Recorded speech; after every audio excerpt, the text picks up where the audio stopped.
Assalamualaikum, saya Lisa dari SMK Negeri Gresik akan mendongeng satu cerita yang berjudul Tangkuban Perahu. Mari kita mulai. Pada zaman dahulu, di sebuah desa kerajaan di Jawa Barat, terdapat salah seorang gadis yang amat cantik jelita yang bernama Dayang Sumbi. Ia sangat gemar menenun. Pada suatu ketika, saat ia sedang menenun, benang tenunnya menggelinding jauh keluar rumah. Ia pun berkata, benang tenunnya menggelinding jauh sekali. Siapapun yang menolongku, jika ia perempuan, ia akan menjadi saudaraku. Jika ia laki-laki, ia akan menjadi suamiku. Tak lama kemudian, seekor anjing yang bernama Si Tumang datang mengambilkan benang miliknya. Ini bukan sembarang anjing. Dia adalah titisan dewa yang dikutuk menjadi hewan dan diusir ke bumi. Mereka pun terpaksa menikah, dan mereka melahirkan seorang anak yang amat tampan yang diberi nama Sang Kuryang. Pada suatu hari, Dayang Sumbi menyuruh Sang Kuryang untuk berburu mencari hati kijang bersama Si Tumang ke hutan.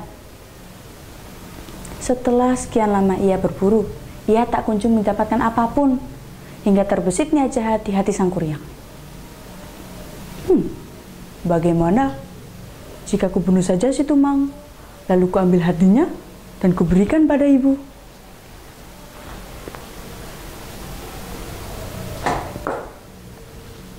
Kuryang pun mengambil hati Si Tumang dan membawanya pulang. Pada awalnya, Dayang Sumbi merasa sangat senang bahwa Sang Kuryang membawakan apa yang ia inginkan. Namun tak lama setelah itu, Dayang Sumbi menanyakan keberadaan Si Tumang. Begini jawaban Sang Kuryang. Maaf ibu, yang kuberikan padamu adalah hati Si Tumang yang telah kubunuh. Jawab Sang Kuryang dengan terbata-bata. Sang Kuryang, kau telah membunuh ayah kandungmu. Ibu tak ingin melihat wajahmu lagi di rumah ini. Pergi. Saking marahnya, Dayang Sumbi memukulkan gayung yang dipegangnya ke kepala Sang Kuryang sehingga menyebabkan bekas luka di kepala anak itu. Hari-hari pun berlalu. Sang Kuryang tumbuh menjadi pemuda yang amat tampan dan memiliki ilmu kesaktian. Pada suatu hari, ia bertemu dengan sesosok wanita yang amat cantik. Siapakah dia? Yap, dia adalah Dayang Sumbi, ibu kandungnya. Mereka pun saling jatuh cinta tanpa mengetahui bahwa mereka adalah anak dan ibu kandung. Hari-hari pun berlalu. Sang Kuryang memutuskan untuk berburu. Ketika Dayang Sumbi memasakkan kain ke kepala Sang Kuryang, ia tak sengaja melihat bekas luka yang amat persis dengan bekas luka anaknya. Dan ia juga sangat yakin bahwa dia adalah Sang Kuryang, anak kandungnya. Dayang Sumbi merencanakan untuk menggagalkan hari pernikahannya. Ia pun mengajukan beberapa persyaratan.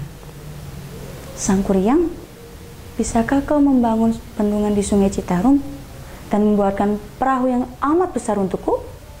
Jika kau menyelesaikannya sebelum fajar tiba, kau boleh menikahiku. Awalnya Sang Kuryang amat bingung dengan permintaan tersebut, namun karena Dayang Sumbi yang meminta, ia pun menurutinya. Sang Kuryang pun menyelesaikan tugasnya di hari petang. Saat petang tiba, Sang Kuryang memutuskan untuk memenuhi permintaan Dayang Sumbi. Ia juga meminta bantuan kepada makhluk gaib untuk menyelesaikan pekerjaannya. Ia pun hampir selesai dengan pekerjaannya. Dayang Sumbi pun mulai panik. Ia memanggil semua perempuan di desa untuk menumbuk padi. Ayam jago pun berkokok.